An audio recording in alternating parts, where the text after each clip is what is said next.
Honorable Deputy Chief Minister of Andhra Pradesh, Shri Pawan Kalyan Garu, to the dais.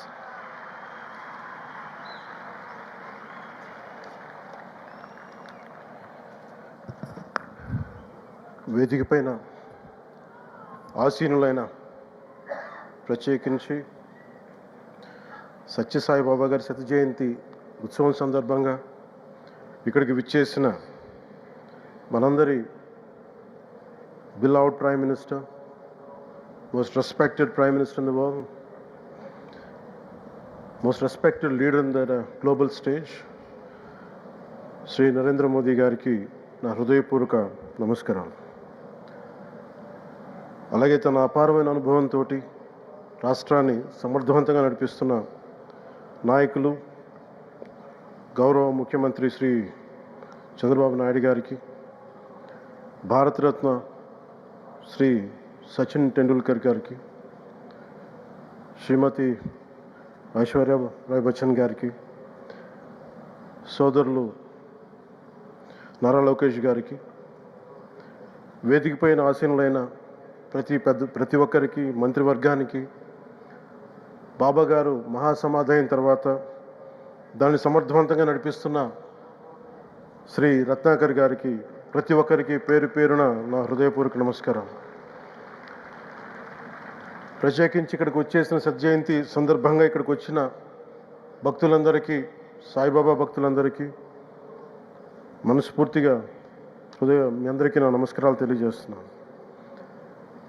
Sathya Sai Baba గారి గురించి, గొప్పతనాన్ని గురించి మన దేశస్తుల కంటే విదేశీయులు ఎక్కువ చెప్తారు ఆయన గురించి. కొన్ని సందర్భాలు ఇప్పుడు సింగపూర్ వెళ్ళినప్పుడు ఒక 30 సంవత్సరాల క్రితం చైనీస్ ఇళ్లలో చూశాను సత్యసాయిబాబా గారి ఫోటోగ్రాఫ్. అలాగే ఒక హాలీవుడ్ యాక్టర్ స్టీవెన్ సిగాల్ అని చాలా సంవత్సరాల క్రితం, క్లోజ్ టు ఒక 20 సంవత్సరాల క్రితం అనుకుంటా, చిరంజీవి గారిని ప్రత్యేకించి అడిగి, మా అన్నయ్య చిరంజీవి గారిని ప్రత్యేకించి అడిగి నేను బాబా గారిని కలవాలి అని చెప్పి ఇక్కడ బెంగళూరులో ల్యాండ్ అయినా ఇక్కడ ఫ్లైట్కి ఆయనకు వచ్చి ఆశీర్వాదాలు తీసుకుని నాకు చాలా ఆశ్చర్యం కలిగేది. ఒకరి గొప్పతనం, ఒకరి తేజస్సు ఎలా తెలుస్తుందంటే ఎలా వెళ్ళి దీని గురించి నేను అనుకుంటా ఉండేవాడిని. బాబా గారిది వెలిసింది భారతదేశంలో అత్యంత వెనుకబడ్డ జిల్లా అనంతపురం, రాయలసీమలోని అనంతపురం జిల్లా. ఆయన పుట్టుక కూడా అత్యంత వెనుకబడ్డ జిల్లా, నీటికి కూడా కొరత ఉండే జిల్లా, వలసలు వెళ్ళిపోయే జిల్లా. అలాంటి జిల్లాని ఎంచుకున్నారు ఆయన జన్మకు కూడా. అందుకని అలాంటి జన్మ తీసుకున్నాడంటే మహానుభావులే తీసుకోగలరు. ఒక 40 సంవత్సరాల క్రితం ఎవరైనా ఊహించుకోగలమా?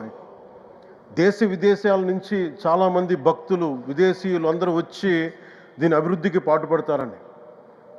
సో ఒక ఆధ్యాత్మిక తేజస్సు, విశ్వ ప్రేమ ఉన్న వ్యక్తుల వల్లే ఇది సాధ్యం. అలాంటి వ్యక్తుల కోసం ప్రత్యేకించి గౌరవ ప్రధానమంత్రి నరేంద్ర మోదీ గారికి ఇష్టమైనది ప్రజలందరికీ కనీసం ఒక 50 లీటర్ల నీళ్ళు ఇవ్వాలి, అది రక్షిత మంచినీరు ఇవ్వాలి. అలాంటి పథకం, ఒక 50 లీటర్ల నీళ్ళు కనీసం ఇవ్వాలి అనేది ఒక వ్యక్తికి ఆ సంకల్పం నరేంద్ర మోదీ గారు దీన్ని ముందుకు తీసుకొచ్చారు.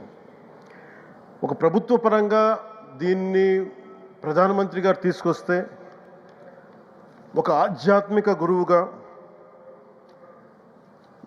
ఏ ప్రభుత్వం ఆలోచించినప్పుడు, ప్రభుత్వాలే దీని గురించి సగటు వ్యక్తికి నీరు ఎలా అందించాలనుకున్నప్పుడు దాన్ని ఆలోచించింది సత్యసాయిబాబా గారు ఆలోచించారు. అప్పుడు ముఖ్యమంత్రిగా చంద్రబాబు గారు ఉన్నప్పుడు వారికి ఒకటే చెప్పారండి, నేను ప్రజలకి దాహం తీర్చాలనుకుంటున్నాను.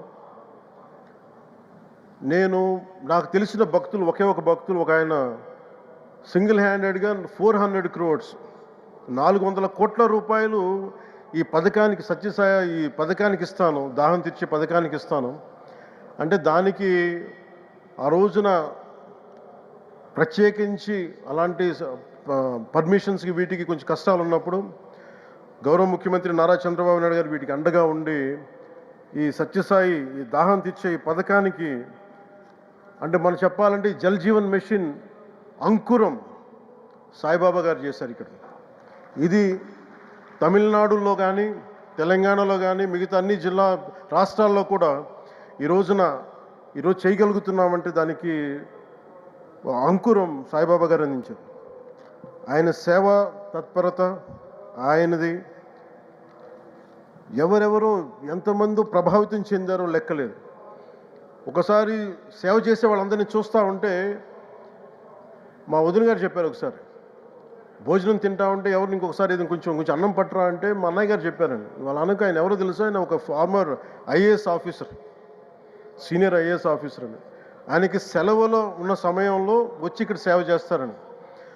ప్రత్యేకించి ఒక వ్యక్తి, ఒక మహానుభావుడు ఎంతమందిని ప్రభావితం చేయగలిగారంటే, ఐఏఎస్లు కావచ్చు, మన ఈ రోజున సచిన్ టెండూల్కర్ గారు కావచ్చు, వేదిక పైన మహానుభావులు ఎందరో కావచ్చు, వీళ్ళందరినీ ప్రభావితం చేసే ఒక అరుదైన ఆధ్యాత్మిక శక్తి మన భారతదేశంలో, మన అనంతపురంలో, మన ఆంధ్ర రాష్ట్రంలో ప్రపంచానికి వెలుగులిచ్చే ఒక మహా వ్యక్తి పుట్టడం, ఆయన శత జయంతి సందర్భంగా ఇక్కడ మనందరం ఏకం కావడం చాలా ప్రత్యేకమైన ఆనందాన్ని కలిగించింది. ఆయన సేవా తత్పరతని, స్ఫూర్తిని మున్ముందు మేమందరం కొనసాగిస్తాం.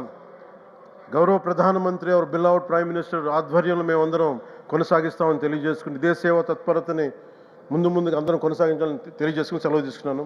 జై హింద్.